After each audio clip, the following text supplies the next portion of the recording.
the things I could be learning, but I'd rather learn how to make a satisfying Instagram feed, and so can you.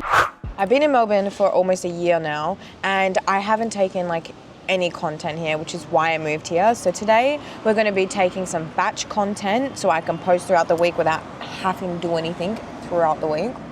And we're going to talk about the pressure of Instagram and how crazy it is, especially when you have a full-time job and like life outside of social media as well. So we're going to get into it. This is a live action of how basically everything you see on Instagram is staged. I'm not gonna lie, you scroll through Instagram and you do see a lot of the girlies, like me included, just posting all these like crazy pictures, and it's like, how the hell do you have time to do that? I work a 9 to 5, okay, I do not have time to do that, but it's this thing called batch shooting, and a lot of influencers do it. So I'm gonna do it today, and I'm gonna show you how it's not always what it seems on the gram. Here's our inspo. It's Miss Sausage Lord. Everybody knows I absolutely adore her. So I'm going to be doing a clip like this, and then I'm going to be taking a few more just like wide angle photos, and we'll see how it all turns out. The weather seems to be holding up so far. We'll get into it. Having the perfect Instagram feed is so daunting, especially when you work like a 9 to 5 like I do. So doing this kind of content is the best way I've found to get all the content done without you having to mess around after work or before work and trying to squeeze things in. If you go to a location, maybe even bring like a spare outfit with you, and then you can take photos there and take more photos there. It's so much easier to try to take them all in one day than to be coming back throughout the week having to do it. And if you're a 9 to 5 girly like me, trust me, these days save you. Well, not even taking photos is easy. We've got to airdrop photos from his phone to my phone. Storage is full. My storage is like about to be full. Content days are like rough, where I need to airdrop all of my stuff to somewhere else. Put down, start up a motor.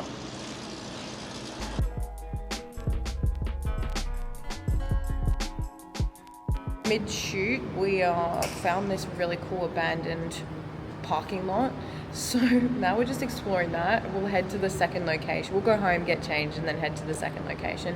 When we're done exploring this place is crazy.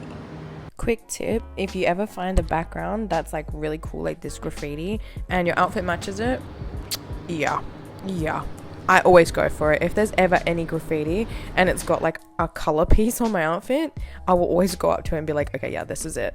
It always matches, and it came out amazing.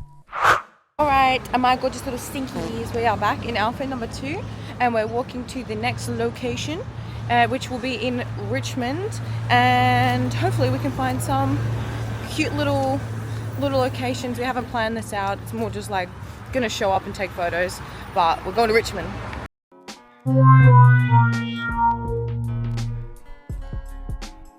If you're a little bit shy or just starting out taking photos, I always recommend going down like little alleyways or going into car parks and things like that where there's like less people. I feel like it's the best way to explore different angles and different poses without having people staring at you and making it worse. So I always try to find those.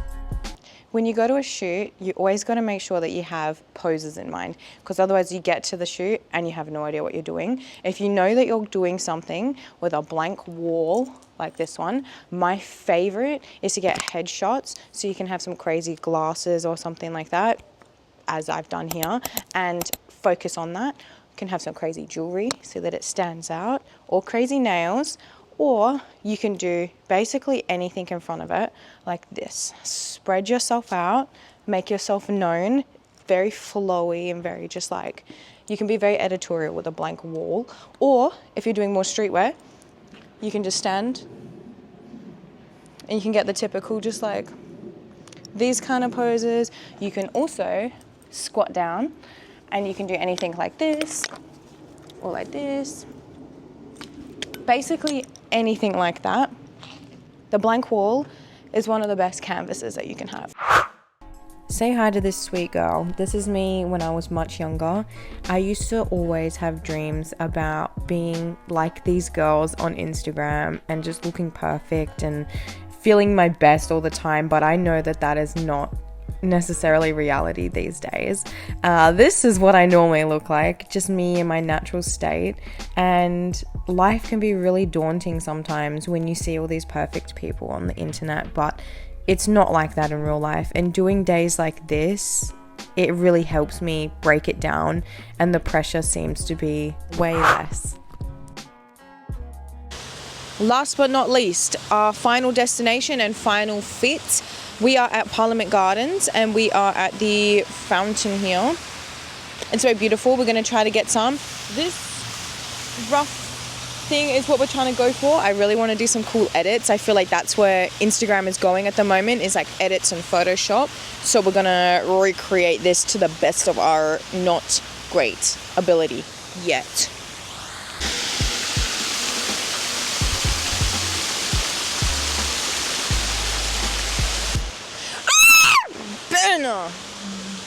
This my outfit. This is my outfit for the thing. I got my damn sunglasses that I got from Etsy. I got my damn pants on that I also got from Etsy. I got these that I thrifted.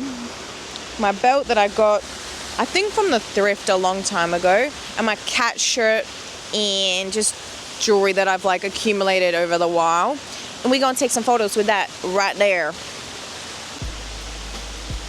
Being on social media can be a really scary and really daunting experience, but it can also be such a beautiful one. I think it's one of the best platforms that you can uniquely be you and express yourself how you want to express yourself.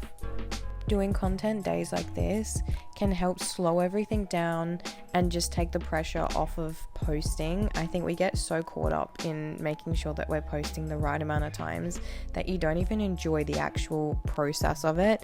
So breaking it down and creating something that you really like, I think that is such an important experience. You look real sickly. Oh my god, I'm scared I'm gonna touch the worm. My back hurts. Oh my god, the other half of the worm is over there.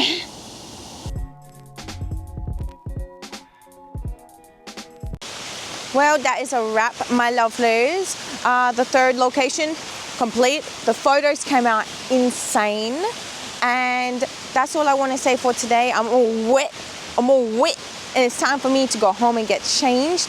I love you guys. Thank you for watching, and I'll see you in the next one. Mwah.